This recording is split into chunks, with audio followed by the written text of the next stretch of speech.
जय गुरुदेव। युग गीता से कर्म किए बिना कोई रह ही कैसे सकता है। योगीराज श्री अरविंद कहते हैं कि गीता के इस तृतीय अध्याय के 20वें से लेकर 26वें इन 7 श्लोकों से अधिक महत्वपूर्ण श्लोक गीता में कम ही है। वे लोक संग्रह शब्द को समझाते हुए कहते हैं कि इसे समाज सेवा, समाज सुधार आदि शब्दों से जोड़कर नहीं देखा जाना चाहिए। यह ईश्वर के विधान के अंतर्गत ईश्वरत्व को जीते हुए शिक्षण देने की प्रक्रिया है। आधुनिक मन की भूमिकाओं से कहीं अधिक ऊंचाई पर गीता भावनाओं और अनुभूतियों की भूमिका में विचरण करती है। इसीलिए वह जिस शब्द का प्रयोग करती है उसका अर्थ सामान्य नहीं, असामान्य ही लिया जाना चाहिए। लोक संग्रह की बात को अगले श्लोक में फिर बड़े अच्छे ढंग से समझाया गया है। तीसरे अध्याय का 21वां श्लोक। यद्यदाचरति श्रेष्ठः तत्तदेवेतरो जनः स यत् प्रमाणं कुरुते लोकः तदनुवर्तते। जैसा आचरण एक श्रेष्ठ पुरुष का होता है, अन्य पुरुष भी वैसा ही आचरण करते हैं। वह जैसा भी कुछ आदर्श उपस्थित करता है, लोग उसी का अनुसरण करते हैं। अर्जुन जो इस असमंजस में है कि मेरे व्यक्तिगत कर्मों का समाज से क्या संबंध, श्री कृष्ण की इस उक्ति के साथ वह तुरंत समाधान पाता है कि यह इसीलिए जरूरी है कि वह विशिष्ट श्रेणी में आता है। उसका आचरण सारे समाज के उत्थान पतन का कारण बन सकता है। उसका कोई कर्म व्यक्तिगत नहीं, अपितु सभी कुछ लोक शिक्षण हेतु है। चूंकि अधिकांश मनुष्य अपनी जीवनचर्या के लिए औरों पर ही दृष्टि डालते हैं, बड़ी ही सावधानी से प्रतिभाशीलों को अपना जीवन जीना चाहिए। हीरो या आइकन बनना सरल है, पर जब जीवन के कुछ कुत्सित पक्ष सामने आते हैं तो सारा समाज जो पहले सिर आंखों पर बिठाता था, थू थू करता दिखाई देता है। आज के युग में सबसे बड़ा संकट यदि कोई है तो वह है मनीषियों के, प्रकाश स्तंभों के अकाल का संकट। नेता तो बहुत हैं, पर सृजेता कहीं दिखाई नहीं पड़ते। आज का नैतिक पतन हुआ ही इसीलिए है कि जनता भ्रष्ट आचरण ही चारों ओर देखती है। उसे कहीं कोई मार्गदर्शक तंत्र दिखाई ही नहीं देता। युग निर्माण अभियान, गायत्री परिवार का सारा पुरुषार्थ, विभूति महायज्ञ की सारी प्रक्रिया उसी मार्गदर्शक तंत्र को जागृत जीवंत करने हेतु है, जो कभी समाज का पुरोहित था, अग्रगमन करता था, अपने आचरण से शिक्षण देता था। इसे आज की परिस्थितियों के परिप्रेक्ष्य में भली भांति समझा जा सकता है। यह मनुष्य जाति नैतिक पतन द्वारा नष्ट भ्रष्ट न हो जाए, इसीलिए श्रीमद् भगवत गीता युगों युगों से यह शिक्षण देती चली आ रही है कि ऐसे महामानवों के उत्पादन की प्रक्रिया बंद नहीं होनी चाहिए। राष्ट्र की संगठनात्मक प्रक्रिया नैतिक आधार पर बलवती हो और अनुशासन, चारित्रिक महानता, ब्राह्मणोचित जीवन जैसे सद्गुण सामाजिक सीढ़ी के ऊपरी डंडे से निचले डंडे तक उतरते दिखाई दें। क्रांति तब ही हो पाती है। वह नीचे से ऊपर की ओर श्रेष्ठ के अनुकरण की छूत की तरह रुख लेती बढ़ी चली जाती है। विकास ऊपर से नीचे निम्नतम व्यक्ति तक उतरता चला जाता है। आज के युग के विकास का आधार भी यही आदर्श हो सकता है। भगवान यहाँ बहुत स्पष्ट कह रहे हैं कि नेता लोग जो कुछ कहते हैं उसका नहीं, लेकिन जो भी कुछ करते हैं आम जनता उसी का अनुकरण करती है। स्वयं भगवान श्री कृष्ण अपने बारे में भी यही बात अगले श्लोकों में कहते हैं। वे स्वयं को अपवाद न मानते हुए कहते हैं कि यद्यपि संसार में उनके लिए प्राप्त करने को कुछ भी नहीं है, न ही कुछ उन्हें अप्राप्त है, सभी कुछ सुलभ है, तो भी वे अथक रूप से निरंतर कार्य करते रहते हैं। यदि वे प्रमाद बरतेंगे तो अन्य लोग भी उनका अनुसरण कर अपना जीवन नष्ट कर बैठेंगे। न मे पार्थास्ति कर्तव्यम त्रिषु लोकेषु किंचन नानवाप्तमवाप्तव्यम वर्त एव च कर्मणि। 22वें श्लोक। हे अर्जुन, मुझे इन तीनों लोकों में न तो कुछ कर्तव्य है और न कोई भी प्राप्त करने योग्य वस्तु अप्राप्त है, तो भी मैं कर्म में ही बरतता हूँ, यानी कि निरत रहता हूँ, विश्वास करता हूँ। क्योंकि हे पार्थ, यदि कदाचित मैं सावधान होकर कर्मों में न बरतूं तो बड़ी हानि हो जाए, क्योंकि मनुष्य सब प्रकार से मेरे ही मार्ग का अनुसरण करते हैं। कितना स्पष्ट मार्गदर्शन है राजकुमार अर्जुन के लिए।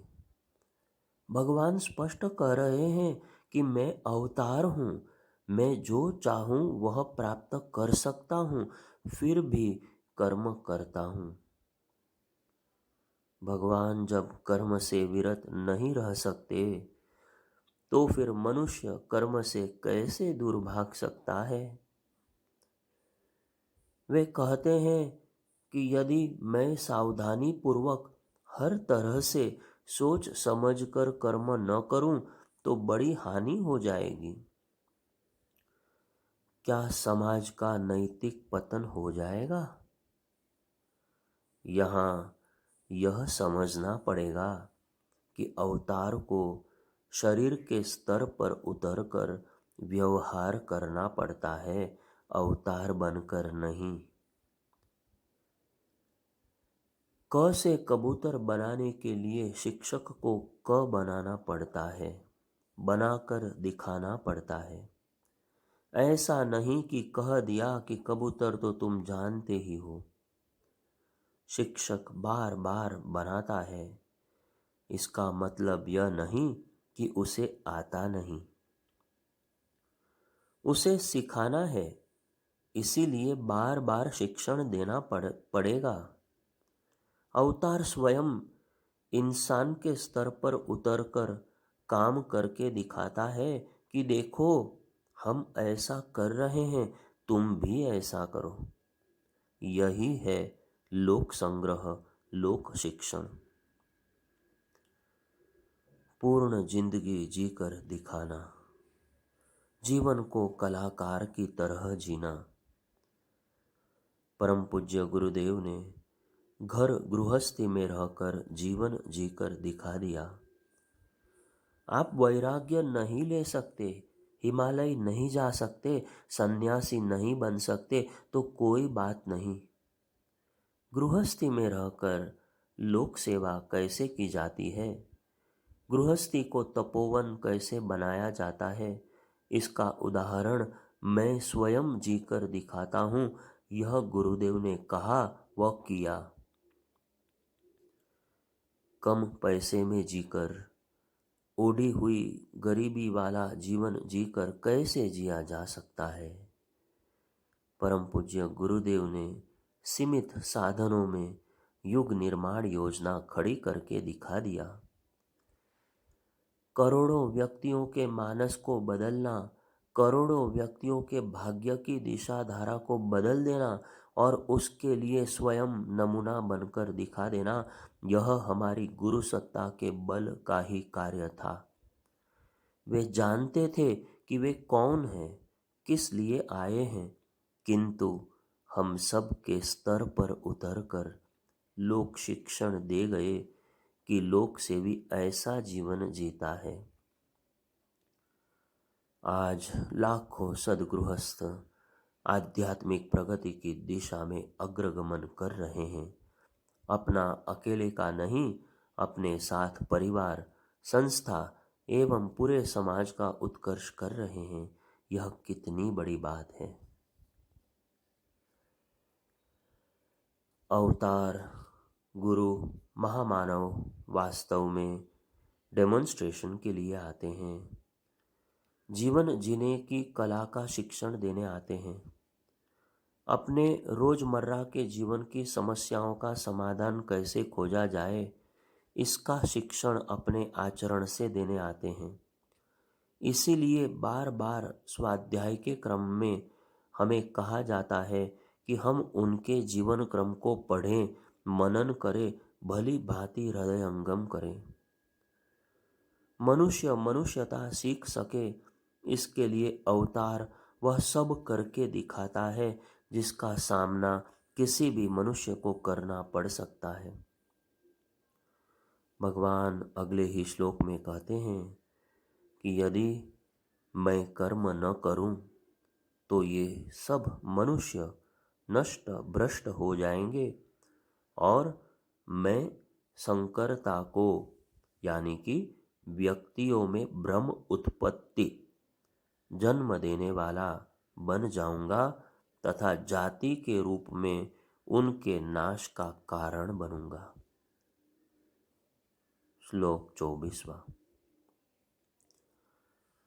अगले 2 श्लोक बड़े महत्वपूर्ण हैं।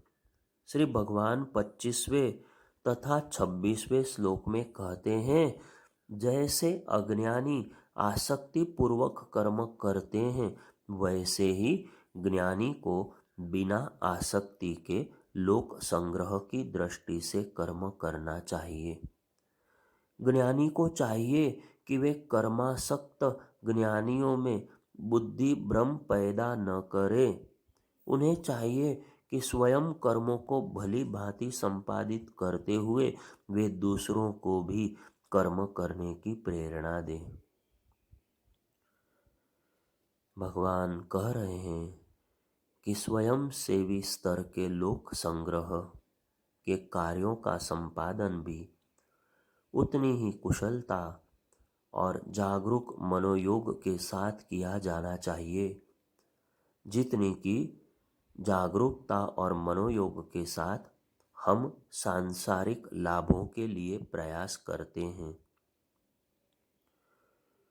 जितनी लगन के साथ एक अज्ञानी अपनी वासना की तृप्ति में लगा है, पैसा कमाने में लगा है, उतनी ही लगन के साथ ज्ञानी से लोक संग्रह यानी कि लोक शिक्षण में लगे रहने की अपेक्षा की है। भगवान यह भी कहते हैं कि ज्ञानी को चाहिए कि जो व्यक्ति कामनाओं के दबाव में अहंकार के वशीभूत हो घोर कर्म में लगे हैं, ऐसे व्यक्तियों के हृदय में किसी भी प्रकार की भ्रांति उत्पन्न करना ठीक नहीं है। ज्ञानी स्वयं अपना कर्म करे, दूसरों को भी कर्म करने की प्रेरणा दे।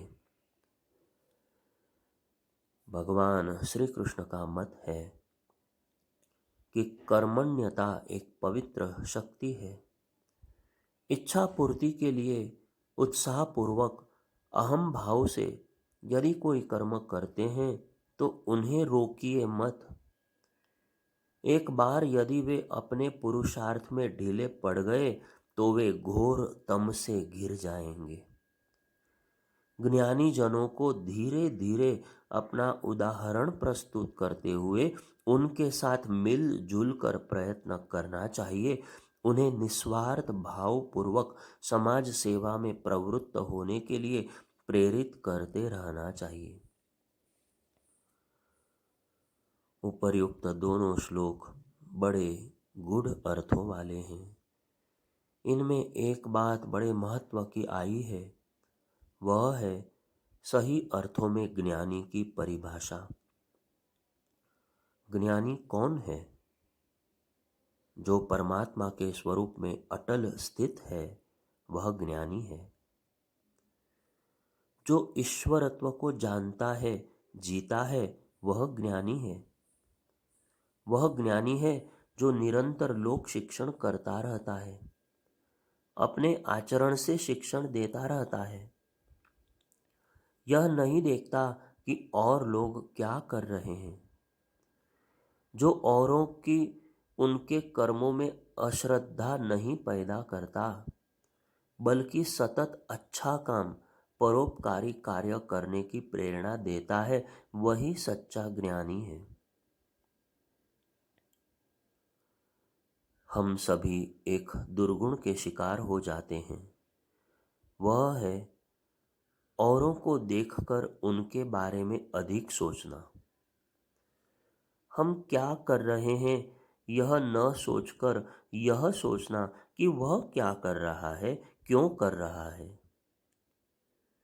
यदि हम सब अपने कर्म के बारे में सोचने लगें तो वास्तव में हमारा कल्याण हो जाए, क्योंकि सोचते सोचते कहीं न कहीं तो कर्मों में सुघड़ता आ ही जाएगी।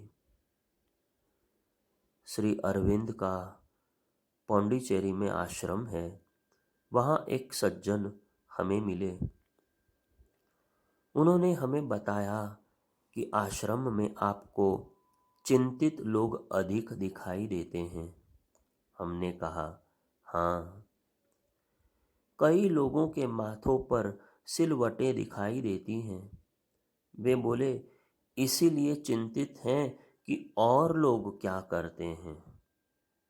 वे इसलिए चिंतित नहीं हैं कि वे क्या करते हैं। वे मात्र दूसरों को देख देख कर परेशान होते रहते हैं। लोक संग्रह करने वाला, लोक शिक्षण करने वाला निरंतर काम करता रहता है, औरों को देखकर परेशान नहीं होता। काम सभी श्रेष्ठ है। प्रवचन करना भी, लेखन भी, झाड़ू लगाना भी, बर्तन मांजना भी, टपली बजाकर प्रज्ञा गीत गाना भी तथा क्रांतिकारी विचारों को जन जन तक पहुंचाना भी। रामकृष्ण परमहंस का एक नौकर था, रसिक भंगी। वह सफाई करता था, झाड़ू लगाता था, उनके सामने भी लगाता था। क्रमशः ठाकुर समाधिस्थ हो गए। ब्रह्मानंद जी रामकृष्ण मठ के अध्यक्ष थे। प्रथम अध्यक्ष के रूप में वे बैलूर मठ में रहते थे। रसिक भंगी दक्षिणेश्वर के मंदिर परिसर में यथावत झाड़ू लगाता रहा। बूढ़ा हो गया। अंतिम समय में उसे अनुभूति हुई कि ठाकुर हमें रथ से लेने आए हैं। ऐसा कहते हुए मरणासन्न स्थिति में बोलते बोलते वह खड़ा होकर ऐसे चला गया मानो वास्तव में रथ में बैठकर गया हो। ठीक यही अनुभूति उसी समय गंगा पार बेलूर मठ में स्वामी ब्रह्मानंद जी को भी हुई। उन्होंने तुरंत अपने सामने बैठे लोगों को बताया कि देखो ठाकुर आए हैं, रसिक भंगी को लेकर रथ में बिठाकर ले जा रहे हैं। परमहंस तत्व को वह कैसे प्राप्त हो गया, इस गूढ़ रहस्य को स्वामी जी ने समझाया कि उसकी साधना में गहराई थी। कर्म उसने पूजा मानकर किया जो उसे पूर्णता की ओर ले गया।